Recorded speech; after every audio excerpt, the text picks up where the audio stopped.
Mon père qui m'a dit je savais que ça allait arriver un jour. Et alors, on n'en a jamais parlé avec lui. Et lui, il m'a dit non, j'étais sûr qu'un jour tu ferais ça, tu t'installerais sur une ferme. D'accord. T'aurais pu me le dire, je savais pas.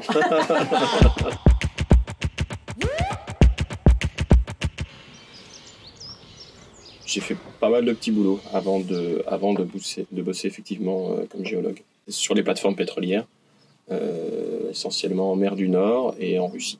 Moi, j'attendais au port. J'attendais au port et on pouvait vivre n'importe où en Europe. On a toujours beaucoup aimé voyager. Une période où on a vécu en Espagne. J'ai bossé dans le tourisme, pas mal de petits boulots pendant longtemps. J'ai donné des cours à domicile aussi. Je pense que l'idée d'avoir une ferme, ça avait toujours été là, mais comme un rêve très très lointain. En fait, c'était très très abstrait. Un jour, je suis rentré de plateforme. Lise m'a dit je me suis inscrit en BPREA à Coutances, formation pour adultes. Au lycée agricole. Responsable d'exploitation agricole. J'ai dit, écoute, moi je vais m'inscrire aussi. Donc je me suis inscrit et ensuite j'ai appelé mon employeur pour lui dire que j'arrêtais. Ouais. Je viens pas du tout du milieu agricole. Il n'y a aucun agriculteur dans ma famille depuis 38 générations à peu près. Et c'était un moyen pour moi de mettre un pied dans le monde agricole. En fait. Il y avait des aides. Il y avait des aides de formation pour adultes. Toi, tu étais payé par Pôle emploi, je crois, et moi par la région. Ouais. Il y a des financements différents en fait. On a quand même de la chance en France, on peut reprendre assez facilement des études pour adultes. Pour travailler à la ferme, il était hors de question qu'on vive à l'extérieur de la ferme. Donc il fallait qu'on puisse acheter au moins une petite parcelle, même si c'était une petite, pour pouvoir s'installer. Le propriétaire principal de la ferme n'était pas vendeur, mais là c'est un autre propriétaire qui a ces parcelles-là et qui a accepté de nous vendre une petite partie en haut. Où on pourrait s'installer plus tard. Donc, en attendant de faire des projets de permis de construire ou quoi que ce soit, on voulait installer un mobil-home. Finalement, un peu par hasard, on a trouvé cette petite yourte qu'on a installée, qu'on a montée pour 2-3 ans, le temps de faire la maison. Donc, 10 ans plus tard, elle est encore là, mais la maison avance bien. Et donc, c'est comme ça qu'on est arrivé à cet endroit ici. Ouais. Le projet, au total, entre les vaches, la construction de la fromagerie, du labo, les investissements dans la CUMA, tout ça, je l'estime à peu près à une 50aine de mille d'euros. On a pu autofinancer sans passer par les banques, qui étaient de toute façon très réticentes sur ce type de projet. Il n'y avait pas de problème pour faire des prêts de 400 ou 500 000 euros sur des élevages industriels de porc sans déboucher. Et une petite ferme avec 10 vaches, ils avaient peur, ils ne connaissaient pas, donc ils n'avaient pas les référentiels techniques ou technico-économiques pour pouvoir avoir confiance. Donc oui, c'était vraiment... Ouais, même emprunter 10 000 euros, on ne pouvait pas en fait. Oui. On est passé très facilement d'une vie à l'autre. Ce sont des heures de travail monumentales entre le démarrage de l'exploitation et le démarrage de la maison. Il y a eu des fois, il y a 2-3 ans, on calculait un peu notre temps pour aller prendre notre douche. C'est-à-dire qu'on chronométrait pour glisser une douche dans l'emploi du temps surchargé, complètement surchargé. Ceci dit, c'est source de beaucoup de joie, de grande satisfaction, parce qu'on a tout fait nous-mêmes, ou alors avec l'aide des copains. Enfin, voilà, il y a une espèce d'émulsion aussi. On veut rien prouver, mais on montre aussi aux copains, aux gens qui sont venus nous aider, alors là je parle vraiment de la maison, que c'est possible, tout simplement. Notre maison qu'on construit depuis, ça fait 4 ou 5 ans maintenant, ouais. On a attaqué le chantier. C'est du terre-paille en fait. C'est une maison, c'est des murs du jardin, avec la terre du jardin et la paille de la ferme. Terrain compris, aux alentours de 30 000 euros, pour l'instant. Et ça vient d'une grosse maison qui avait été démontée pas très loin. Ouais. L'escalier, elle en avait récupéré dans l'Orne. Ouais. Le parquet il vient du Nord-Cotentin, celui-là de Coudeville. C'est vraiment... Beaucoup de réduit. Je me sens très très libre. Oui, moi aussi, oui. Ouais. Les seules contraintes, c'est celles qu'on s'impose nous-mêmes, en fait. Ouais. Hein, parce qu'on a le choix, là. Ouais. Et c'est... Non, moi j'ai même l'impression que je comprends mieux comment le monde tourne depuis qu'on est sur la ferme, en fait.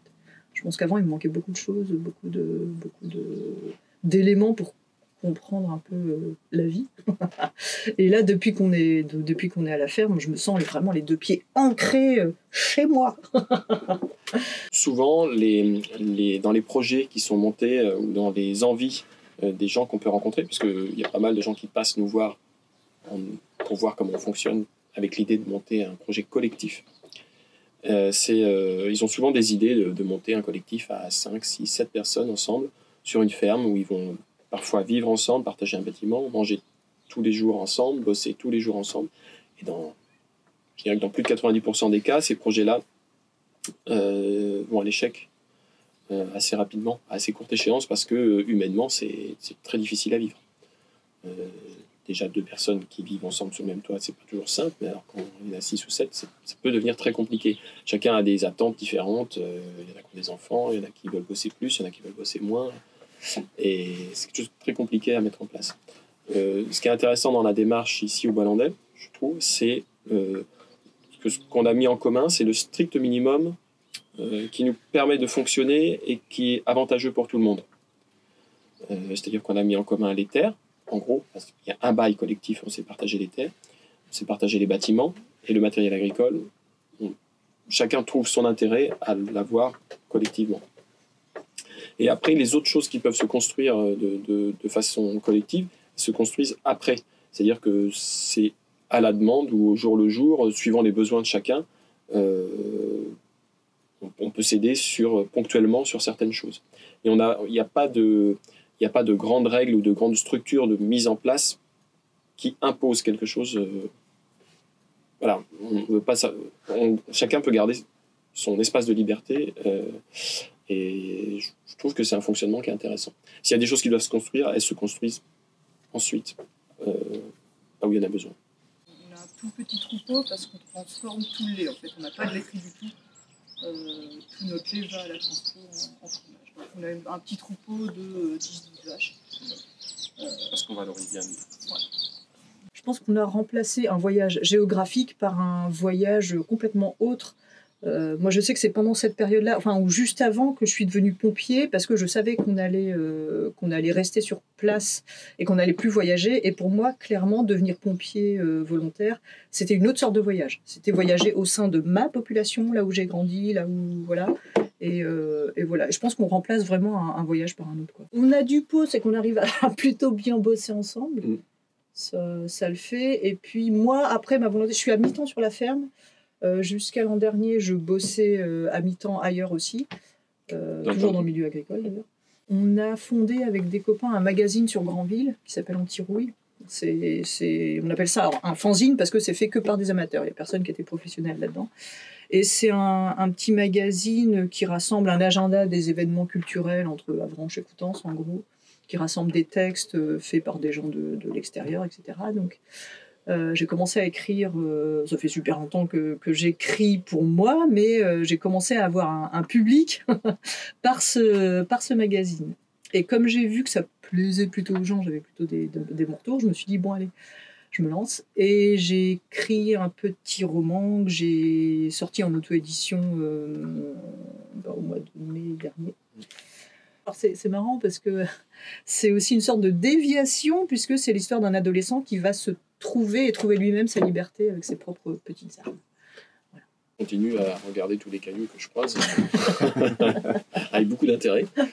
C'est quelque chose qui me passionne toujours. Mais la vie telle qu'on la vit aujourd'hui me satisfait largement. Occuper les animaux, faire le fromage et le vendre, c'est 3 métiers qui me plaisent. La réaction de mon père, ça m'a surpris beaucoup. Il m'a dit je savais que ça allait arriver un jour. Ouais. Et alors, on n'en a jamais parlé ouais. avec lui. Et lui, il m'a dit non, j'étais sûr qu'un jour tu ferais ça, tu t'installerais sur une ferme. Ouais. D'accord. T'aurais pu me le dire, je ne savais pas. Moi, mes parents, je pense qu'ils y croyaient pas trop en fait. Parce que pour eux, encore maintenant, pour eux, la ferme, c'est un monde qu'ils connaissent pas et qui, voilà. Alors ça va pas créer de conflit spécialement, mais je pense qu'ils sont toujours perplexes par rapport à ça. Mais je pense que ma vie professionnelle les a toujours laissés perplexes, mes parents.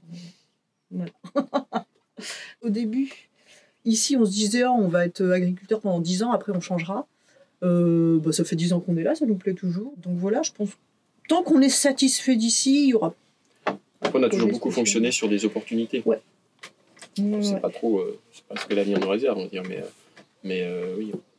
Au moins bien finir tout ce qu'on a commencé ici, la maison, l'avoir tout qui. Et puis...